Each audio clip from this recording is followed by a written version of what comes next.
Des images choquantes de corps gisant dans le sang et entassés à même le sol inondent la toile depuis vendredi. Ces personnes, parmi lesquelles des femmes et des enfants de moins de 5 ans, sont des victimes d'une attaque violente que les habitants attribuent à l'armée.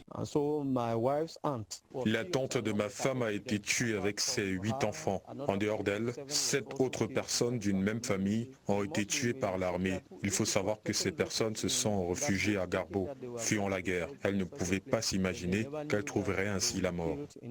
Le porte-parole de l'armée a publié un communiqué lundi dans lequel il admet une bavure militaire, mais justifie le capitaine de frégate Cyril Atonfak. C'était au cours d'une opération de sécurisation qui visait une base logistique des groupes armés. 7 miliciens auraient d'ailleurs été tués au cours de cette opération qui a coûté la vie à 5 civils, dont une femme et 4 enfants, indique le porte-parole de l'armée. Malgré ces précisions, des associations de défense des droits de l'homme exigent une enquête indépendante. Cyril Roland Béchon, coordonnatrice de l'ONG Nouveaux Droits de l'Homme. Ce que nous demandons, c'est une commission d'enquête indépendante. C'est la seule chose qui va être en mesure d'établir la vérité. D'ailleurs, on a vu la sortie du ministère de la Défense qui a vite fait de dire que l'armée n'était pas concernée et qui quelque part quand même reconnaît qu'il y a eu une attaque violente. Les massacres sont fréquents en zone anglophone depuis le déclenchement de la crise. Mais c'est la première fois qu'on dénombre autant d'enfants parmi les victimes.